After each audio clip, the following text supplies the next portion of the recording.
Analizar un rival en fútbol es la principal tarea que tenemos en nuestra labor de analistas dentro de un cuerpo técnico. Quitarle la carga al entrenador y mostrarle un estudio detallado de cómo es el equipo al que nos vamos a tener que enfrentar para que él pueda preparar la semana de entrenamientos y el plan de partido. En este vídeo te quiero presentar un pequeño resumen de lo que debes tener en cuenta a la hora de llevar a cabo un análisis sobre el rival y así poder preparar el partido pues de la mejor forma posible. Pero en realidad hay casi infinitas opciones de análisis a decisión del analista que lo realice. En el fútbol, cada ojo del profesional puede ver y observar cosas muy diferentes. Pero en este vídeo solo pretendo hacer una pequeña guía, una propuesta para que a partir de ahí puedas desarrollarlo tú mismo. Si quieres ir más en detalle, puedes apuntarte a mi programa Analista 360 para ser analista de fútbol profesional y ahí podremos entrar más en detalle, ver toda la metodología, el paso a paso completo y toda la información.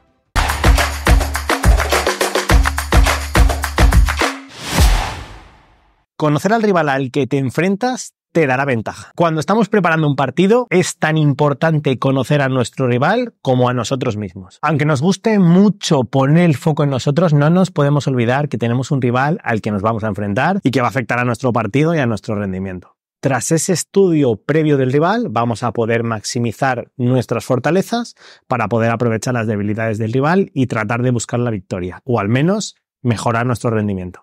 Nada garantiza ganar los partidos, pero nosotros tenemos que hacer todo lo posible para estar lo más cerca de ganar. Para conocer la situación general del rival que vamos a tener delante, es muy recomendable llevar a cabo un análisis DAFO. Con este análisis lo que buscamos es conocer los factores internos y externos en los que vive nuestro rival para poder establecer un plan de partido respecto de eso. Es decir, hablando en claro, las fortalezas, debilidades, amenazas y oportunidades de ese equipo en ese momento en concreto.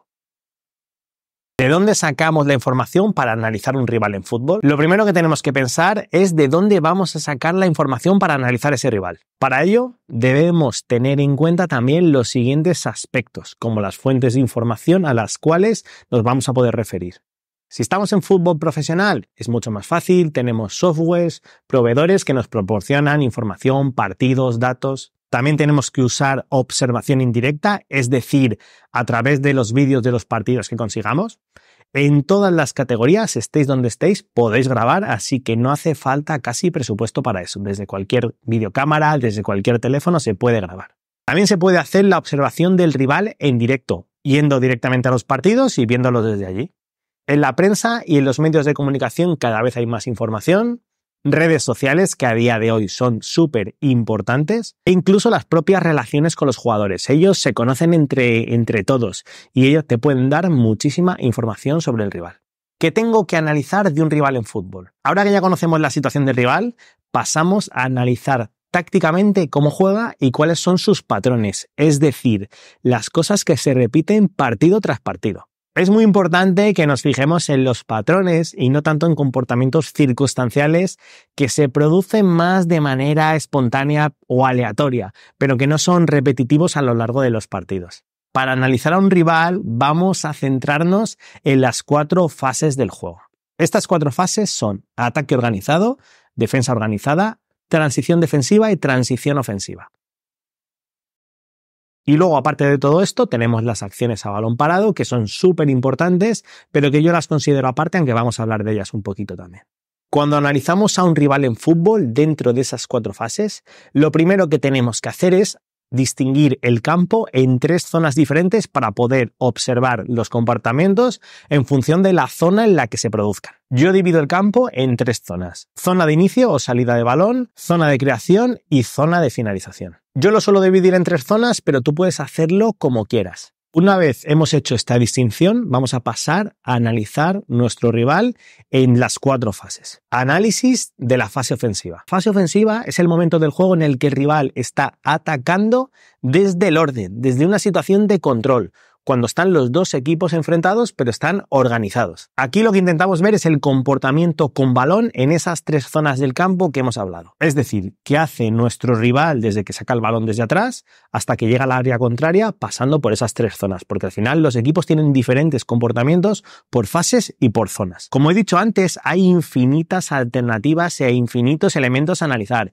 pero en este vídeo te voy a dejar unas pautas para que puedas arrancar desde ahí. Para llevar a cabo este análisis, podemos observar y analizar los siguientes elementos en función de las zonas del terreno de juego. En zona de inicio, podemos analizar la estructura del equipo, es decir, cómo se posiciona sobre el terreno de juego, algo que me ayudará a entender en este caso cómo puedo presionar yo a ese equipo. El estilo, si es directo o si es combinativo, si prefieren jugar más en largo, prefieren jugar más en corto. Los jugadores claves para sacar el balón. A veces ya sabes que preferimos tapar a determinado jugador y permitir que otro lleve la iniciativa, pues por sus propias características individuales. En zona de creación, el estilo individualista o combinativo. Podemos observar si los jugadores se asocian entre ellos o si hay más situaciones de duelos y de 1 contra 1. Si tratan de jugar por el interior o por el exterior. Movilidad de los jugadores con y sin balón. Es decir, si aplican un juego más de posición sobre los espacios o si tienen mucho más dinamismo y los jugadores se mueven en diferentes zonas. En zona de finalización, la tendencia igual interior o exterior, es decir, en palabras sencillas, si el rival juega potenciando a los extremos o tiene más medias puntas que se meten en situaciones centrales. Por supuesto, nada de esto es blanco-negro y al final los equipos suelen tener diferentes variables o alternativas. Jugadores claves en la zona de finalización. Es decir, goleadores o asistentes principales para tener muy claro quiénes son esos jugadores que nos pueden hacer daño. Y por supuesto, ocupación y movimientos en las zonas de remate, en el área y en las zonas de rechace. Análisis de la fase defensiva. En la fase defensiva es el momento contrario, es decir, es cómo se comporta un rival cuando recibe un ataque organizado, donde los dos equipos mantienen la estructura. Es decir, observaremos cómo actúa el equipo al que vamos a tener que enfrentarnos cuando nosotros tengamos la posesión de la pelota.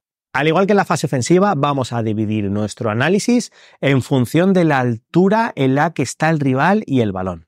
Y para ello vamos a centrar el estudio sobre el rival en los siguientes aspectos por zonas. Zona de inicio, la altura, el número de jugadores y la estructura de esa primera línea de presión. En función de eso, organizaremos nuestra salida de balón. ¿Qué hacen los jugadores alejados al balón? Si persiguen hombre a hombre, si reculan, si se hunden. Comportamiento del rival si se supera la presión. Hay muchos equipos que van hacia adelante a presionar, pero cuando son superados no reculan, hay otros que vuelven bien. Esto lo tenemos que saber. Si presionan o esperan al rival. Hay veces que un equipo, aunque se posicione de determinada manera, puede ser más pasivo o más activo en la presión. En zona de creación. Altura y amplitud en esta zona del terreno de juego para ver cómo se distribuyen para defenderlo. Espacios entre jugadores y entre líneas. Esto es algo clave para saber si el rival deja espacios entre las diferentes líneas y cómo deja esos espacios entre los jugadores de la misma línea. Repliegues y basculaciones. Es decir, si van de un lado a lado cuando el balón gira o realmente se olvidan los jugadores que están lejanos y no basculan tanto.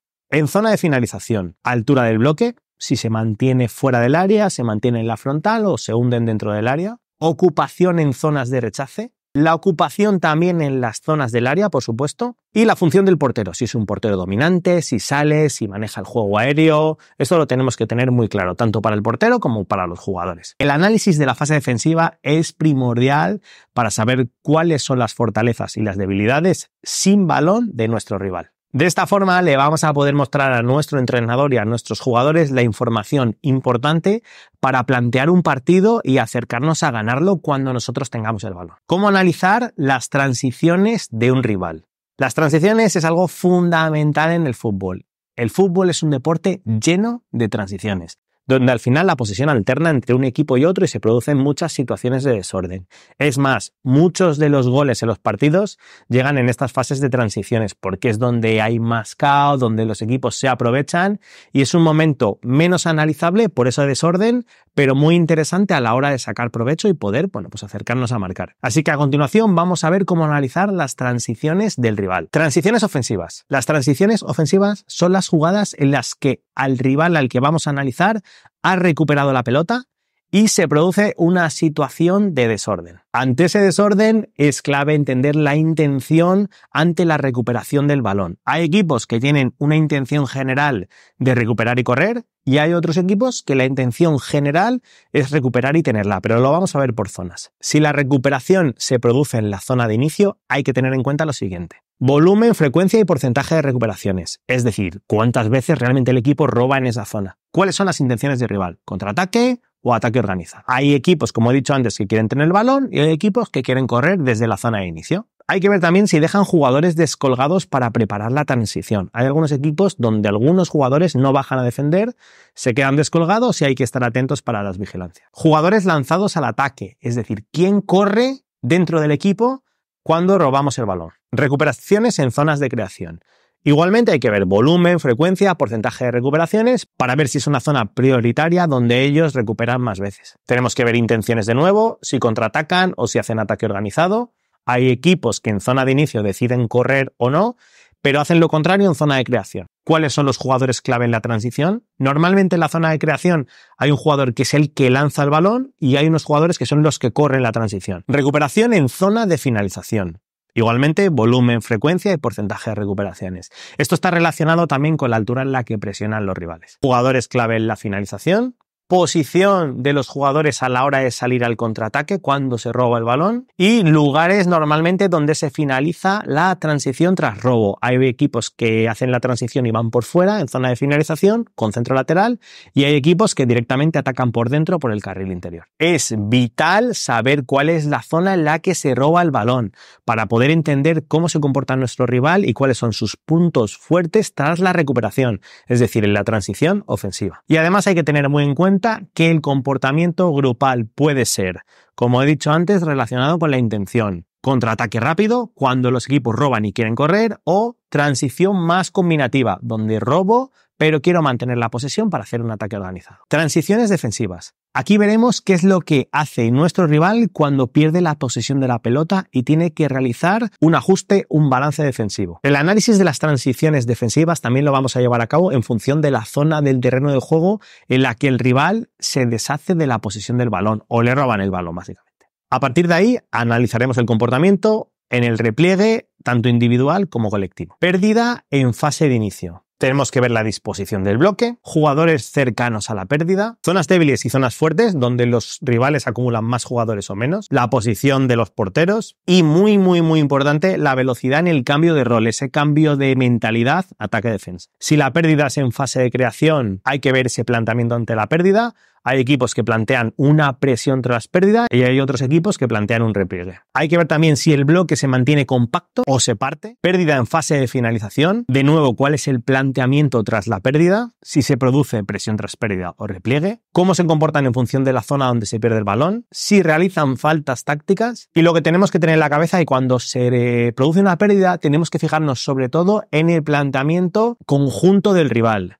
Es decir, cuando hemos recuperado el balón es clave analizar si el rival va a venir a presionarnos o si el rival hace más repliegue y se intentan juntar en una posición más defensiva. De esta manera, cuando nosotros recuperemos el rival y estemos ante una transición defensiva del oponente, vamos a saber cómo comportarnos. Y luego tenemos las acciones a balón parado, que son claves a la hora de analizar el rival. La estrategia a balón parado es cada vez más importante y determinante en los partidos de fútbol. Ya sabéis que alrededor de 1 de cada 3 goles se producen en acciones a balón parado. Y para ello, como analistas, debemos estudiar a la perfección cuál es el proceso para analizar las acciones a balón parado del rival, tanto defensivas como ofensivas. Cada analista divide las acciones a balón parado en diferentes tipos y realiza su mapa personal. Yo os voy a dejar por aquí el mío, pero es algo que podéis realizar vosotros mismos. En el futuro prepararé algún vídeo para explicar las acciones a balón parado, pero de momento simplemente deciros que en las ofensivas hay que ver lanzadores, zona de lanzamiento, jugadores claves al remate, movimientos que se realizan, zonas de rechace y vigilancias ofensivas. Y en las acciones a balón parado defensivas, lo contrario, vigilancias defensivas, tipo de marcaje, que puede ser al hombre en zona, posición de inicio, jugadores que están preparados en corto, jugadores que están en zonas de rechace, tendencia del portero y bueno, un montón de cosas que nos llevaría a un vídeo completo. En el futuro lo prepararé, como he dicho. Así que ya sabes cómo analizar un rival. El objetivo de este vídeo es ayudaros para que si estáis interesados en el mundo del analista podáis aprender y mejorar día a día. Lo dicho, si queréis más información, tenemos nuestro programa Analista 360 para que podáis continuar aprendiendo cómo analizar un rival y un montón de cosas más. Y si os gustan nuestros vídeos, si os gusta el canal, dejadnos un like, un comentario, nos ayuda un montón para seguir generando contenido que podamos ayudar a todo el mundo. Un abrazo, chao.